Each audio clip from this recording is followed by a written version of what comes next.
Good morning student, welcome again in home science class. बच्चों, आज का जो हमारा टॉपिक है वो है लोहा, जिसे आयरन भी कहते हैं। आप सबने आयरन के बारे में सुना हुआ होगा, क्योंकि किशोरावस्था में जो है वो आयरन की कमी शरीर में अक्सर देखी जाती है। तो आप सब लोग लगभग इसी एज के हो, तो आप सबको आयरन के बारे में पता होगा। आप लोगों ने सुना होगा कि आयरन की कमी जो है वो बॉडी में अक्सर देखी जाती है।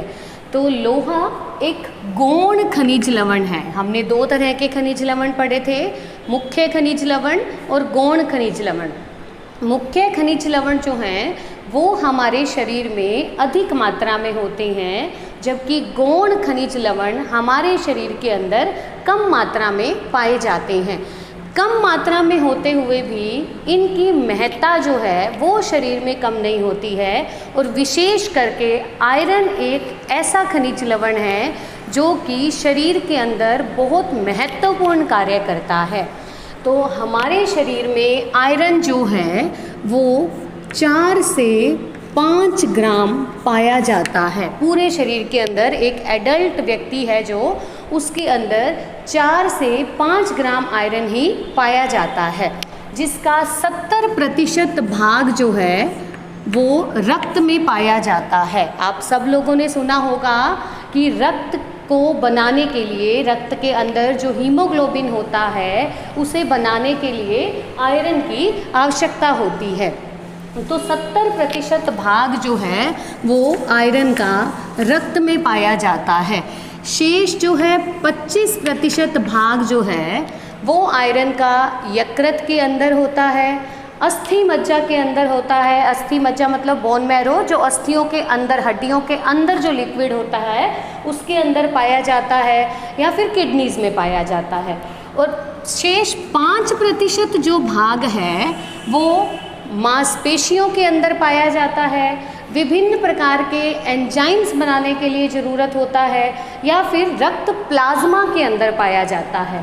रक्त के अंदर 70% आयरन पाया जाता है, लेकिन ये 70% आयरन जो है हमारी लाल रक्त कणिकाओं में हीमोग्लोबिन के निर्माण के लिए चाहिए होता है, जबकि शेष 5% आयरन में जो बचता है वो रक्त प्लाज्मा में पाया जाता है। इस बात को नोट करना, रक्त प्लाज्मा के अंदर जो है सारी कणिकाएं जब रक्त में से निकाल ली जाती हैं, श्वेत रक्त कणिकाएं, लाल रक्त कणिकाएं और बिंबाणु, तो शेष जो रक्त के अंदर लिक्विड बचता है, रक्त का जो तरल पदार्थ होता है वो रक्त प्लाज्मा होता है।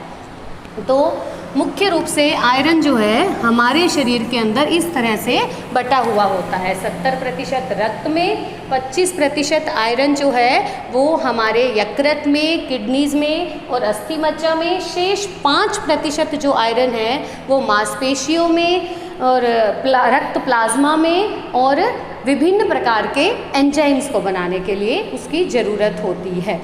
तो नेक्स्ट हम बात आती है कि आयरन के कार्य क्या हैं। क्या ऐसे कार्य हैं जो आयरन करता है जिसके कारण इसकी शरीर में अत्यधिक इम्पोर्टेंस है और अक्सर शरीर में, बॉडी में इसकी कमी जो है वो देखने को मिलती है। तो सबसे मुख्य कार्य जो है आयरन का वो है हीमोग्लोबिन के निर्माण में।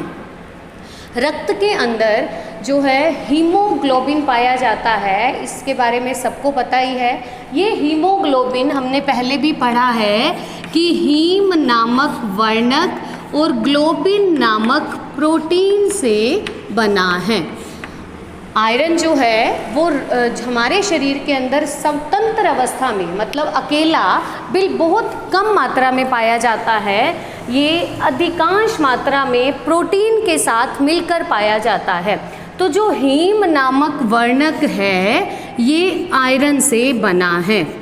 अगर शरीर में आयरन की कमी हो जाती है तो ये हीम नामक वर्णक नहीं बन पाता, जिसके कारण हीमोग्लोबिन का निर्माण जो है वो नहीं हो पाता। हीमोग्लोबिन का निर्माण नहीं होगा तो ऑक्सीजन का संवहन नहीं होगा, क्योंकि हीमोग्लोबिन जो है वो हमारे फेफड़ों से ऑक्सीजन को लेकर ऑक्सी हीमोग्लोबिन में बदल जाता है और ये ऑक्सी हीमोग्लोबिन जो है रक्त के रूप में, हीमोग्लोबिन रक्त के साथ पूरी बॉडी में संचरित होता है और जहाँ जहाँ जिन जिन कोशिकाओं को ऑक्सीजन की आवश्यकता होती है वहाँ ऑक्सीजन दे करके और उन कोशिकाओं से कार्बन डाइऑक्साइड लेता हुआ वापस फेफड़ों में आकर उस कार्बन डाइऑक्साइड को बॉडी से बाहर निकाल देता है।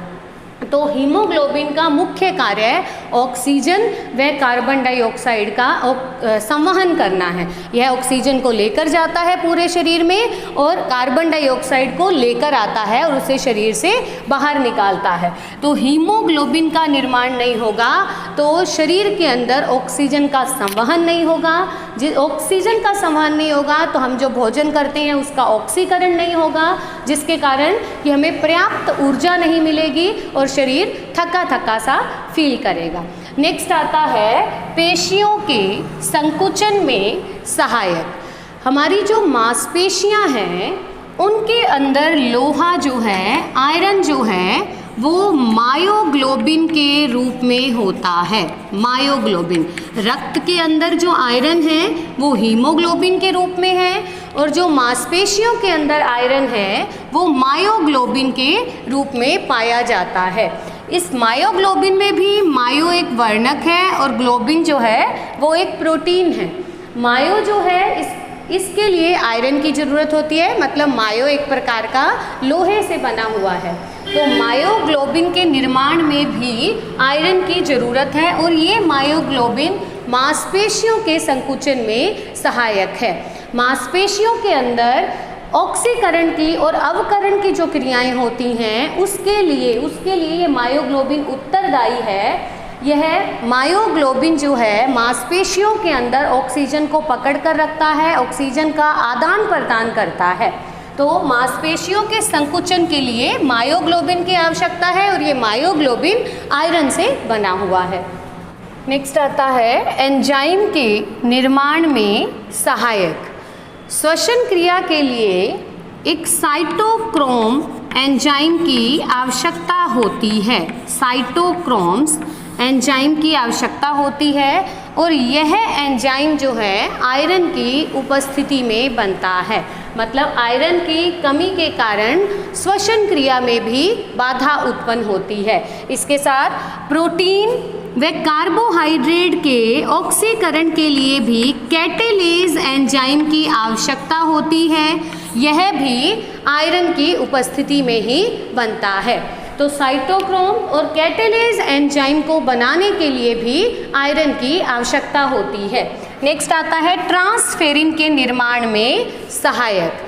ट्रांसफेरिन जो है रक्त प्लाज्मा में पाया जाने वाला एक पदार्थ है। इसके निर्माण के लिए भी आयरन की आवश्यकता होती है। नेक्स्ट आता है प्रतिरक्षी कोशिकाओं के निर्माण में सहायक। आप सब लोगों को पता है प्रतिरक्षी कोशिकाएं मतलब जो कोशिकाएं हमारे शरीर की रोगों से रक्षा करती हैं। तो कौन सी कोशिकाएं हैं वो? WBC, श्वेत रक्त कणिकाएं हमारे शरीर की रोगों से रक्षा करती हैं। तो उन प्रतिरक्षी कोशिकाओं को बनाने के लिए भी आयरन की आवश्यकता होती है। आयरन की कमी से WBC भी प्रॉपर तरीके से नहीं बन पाती हैं, जिससे शरीर की रोग प्रतिरोधक क्षमता भी प्रभावित होती है। तो आयरन का ये मुख्य कार्य है जो कि हमारी बॉडी के लिए बहुत ही आवश्यक हैं। इसीलिए कम मात्रा में होते हुए भी शरीर में इसकी इम्पोर्टेंस बहुत अधिक है। और दूसरा, शरीर के अंदर आयरन का अवशोषण बहुत मुश्किल से होता है। एक तो ये बहुत कम खाद्य पदार्थों में उपस्थित होता है, दूसरा जिनमें उपस्थित भी होता है तो हमारा शरीर इन्हें अवशोषित नहीं कर पाता, तो शरीर में इसका अवशोषण भी बहुत मुश्किल से होता है। इसीलिए बॉडी के अंदर आयरन की कमी जो है वो अधिकांशतः देखी जाती है। तो नेक्स्ट वीडियो में हम आयरन की कमी के प्रभाव देखेंगे। Thank you.